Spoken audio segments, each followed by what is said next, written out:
Hi there everybody. Today we're going to finish the project that we've already started. When you were here last time, unless you were absent, we drew different lines and shapes using Sharpies. And then we started filling them in with markers, thinking about our coloring skills, making sure that we use good coloring skills, and our best techniques, excuse me. So I imagine most of us will need some more time. So please remember to trace the shape using the chisel tip, which is the flat edge. And when you do your best coloring, you can even go along the chisel tip and just fill everything in with lines rather than going back and forth and making lots of scratches. This is just one technique to help you do extra good coloring. All right though.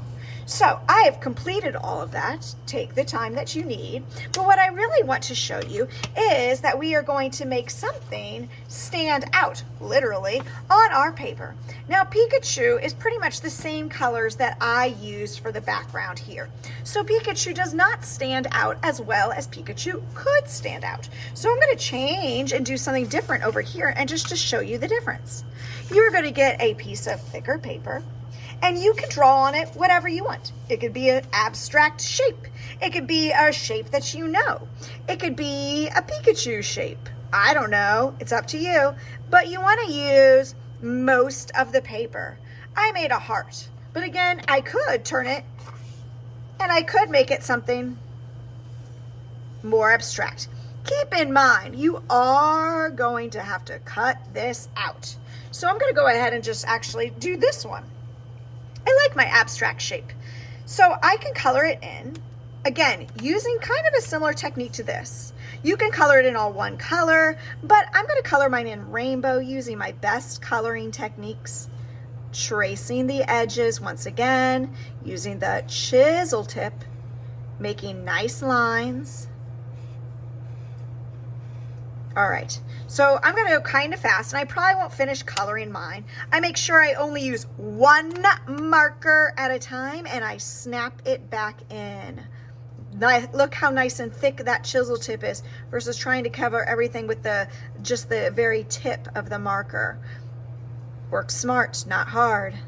All right, using the thick edge, I can color it in quickly but nicely, making sure there's no white spaces.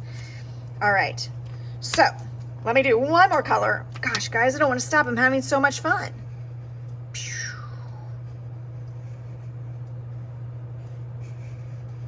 And I would continue working on my rainbow. But for the sake of this example, I'm going to go ahead and stop. And like I mentioned, you're going to be cutting this out. All right, now I know cutting can be tricky, so we're gonna do our best.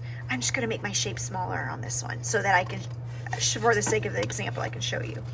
Remember that the back of the scissors are sharpest usually, to use small cuts, to turn your paper, not your scissors.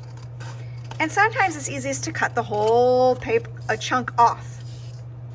If you made a very complex shape and you are really struggling to cut it, instead of going right on the edge of the line, you could put a little bit of a bubble around it, if that really helps you. But it's going to look the best if you can get closer to your original line. But again, you can put a bubble if you need to. Okay, keep your space tidy, right? You don't want to make a big old mess. So that will go to the recycle bin later. So I'm going to decide where I think my shape looks good on my paper. I don't think they look good in the corner, the middle, all right? I'm thinking about my composition. If you put something in the middle, then all the attention goes right to the middle. I think it looks best to offset and drop things down into the lower corner. I strongly suggest that you put things into the lower corner. It doesn't matter which corner, but my name's over there, so I'm going to use this. I'm glad I didn't cut anything very tiny out because I'm going to make it pop off of my page. And the way I'm going to do that is I'm going to cut a few pieces of cardboard.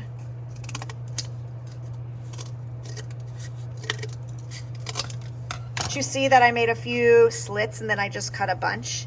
And I'm going to flip my paper over. I could set this aside to be tidy. And I'm going to put these squares, making sure they do not show on the other side of my art. So if you have to cut them smaller, then cut them smaller. So you don't want them hanging over the edge. And you need to put a few of them. You can't just put one because it's not going to make the pop-up effect. Yep, that one fits. I could just take my glue stick and rub the, what is this? Cardboard right above it. Make sure it's completely hidden by the stuff here. I didn't check this one. That one might be too big. I'll have to put that here. And I'm going to make a teeny weeny little one for over here. Now cutting cardboard can be tricky, but we can do it. We can do hard things. All right. That is going to make my picture pop off of the page. But now I'm going to have to put glue just on the cardboard, making sure to readjust, thinking about what I'm doing, working smart. Put the lid on. And I can decide once again where I want my pop-up to be. Yeah, just like that. Hold it down, count to 10 to make sure it's really stuck. And then you have just made one fun and funky artwork. All right, everybody, happy arting today.